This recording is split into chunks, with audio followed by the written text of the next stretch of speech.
Bueno, muchachos y muchachas, vamos a después de esta pausa, vamos a dar continuidad a otro elemento que traje por acá, que también debemos de tenerlo en cuenta cuando trabajamos en una sala de emergencia. Y esto es la historia clínica, que esta historia clínica tiene un valor probatorio en el ámbito legal. Cuando estamos en un procedimiento y cuando terminamos con ese procedimiento, mejor dicho, nos toca entonces llenar la historia clínica. La historia clínica es un documento médico legal y es sumamente importante.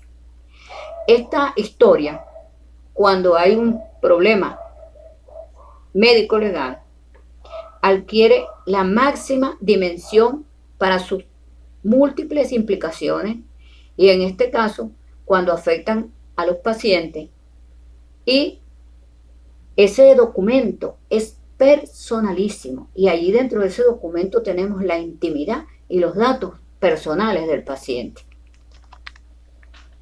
Hablamos entonces de que la historia clínica tiene valor probatorio. Valor probatorio, ¿por qué? Porque es un documento público que indica fe pública y autenticidad. Este es un documento privado, obligatorio y que está sometido a reserva y a un registro cronológico. Las historias duran en los archivos de los hospitales hasta 10 años para poderlas retirar de allí.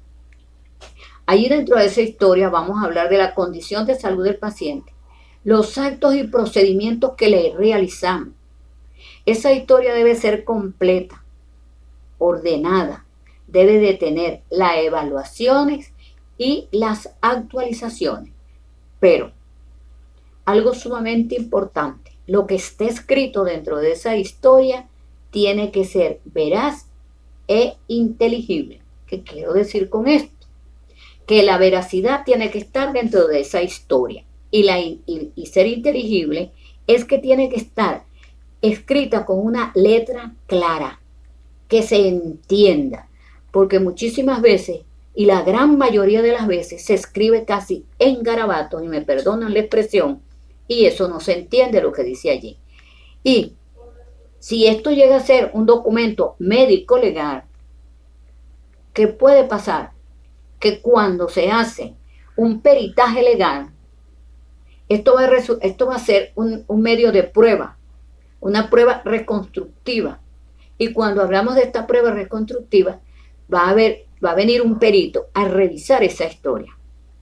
Y cuando haya el incumplimiento de lo que yo les estoy diciendo acá, puede ocasionar un riesgo médico legal por carencias de elementos de prueba y pueden acusar al médico de una mala praxis. Entonces, fíjense ustedes, es muy importante que cuando se escribe todo lo que se plasma dentro de esa historia, debemos de entenderlos nosotros y también quien lo vaya a leer. Nosotros no sabemos qué es lo que puede pasar. Entonces, ¿por qué? Porque cuando vienen esos peritos a revisar esas historias y no entienden lo que dicen allí, pues, sinceramente, pues, la culpa es de quien lo escribió. Y acuérdense también que dentro de esa historia está la firma del médico. Otra de las cosas que les traje a colación son los objetos personales del paciente. Ustedes pensarán y dirán, bueno, tenemos que estar pendientes de todo. Sí, es verdad, es cierto. Cuando se trabaja en una emergencia, acuérdense que les dije que se trabaja bajo presión. Y también tenemos múltiples actividades que realizar. Y los objetos personales también nos corresponde a nosotros trabajar con ellos. Porque son aquellos objetos que son retenidos de un paciente cuando ingresa a un servicio de emergencia. Cuando llega a un servicio de emergencia, lo despojamos de sus pertenencias. Pero el objetivo es garantizarle al paciente y a los familiares esas pertenencias del paciente. Entonces, ¿cómo vamos a hacer nosotros con esto? Bueno, primero vamos a tratar de que no exista una demanda, porque existen muchísimas demandas, tanto a médicos, a enfermeras, como a funcionarios de la institución que los demandan, diciendo que les quitaron, que el paciente traía una cartera con muchos dólares o con muchos euros y se lo quitaron en el hospital. Entonces, para cubrirnos en salud, debemos nosotros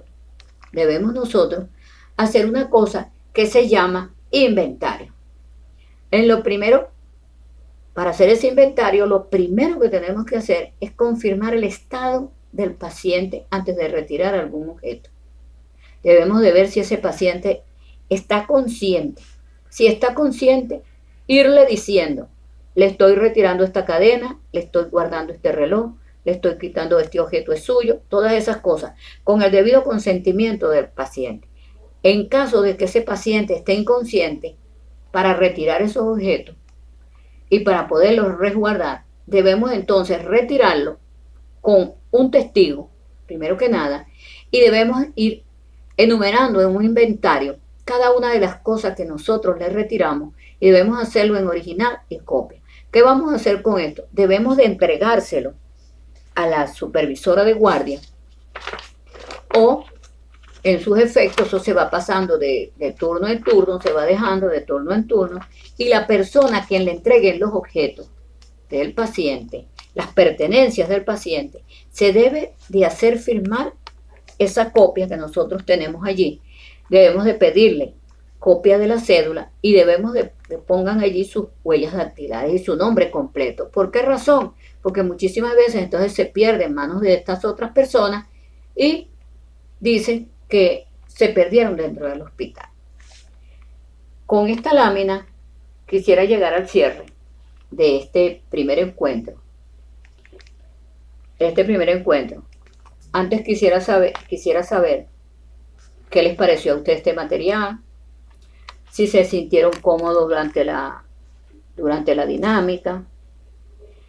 Les puedo decir que estoy a la orden para responder algunas de sus preguntas o algunas de sus inquietudes, ¿verdad?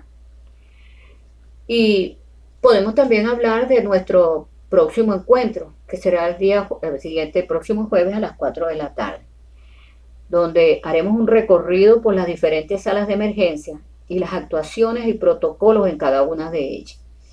En este primer encuentro me quise pasear por una de las partes que ustedes pudieron darse cuenta que era más que todo la parte, esos procedimientos y donde existen a veces la parte legal. Entonces, muchachos, si ustedes tienen allí mi correo y también por WhatsApp nos vamos a seguir comunicando en este momento para responder sus inquietudes y no me queda más que decirle que Dios me los bendiga. Hasta el próximo encuentro.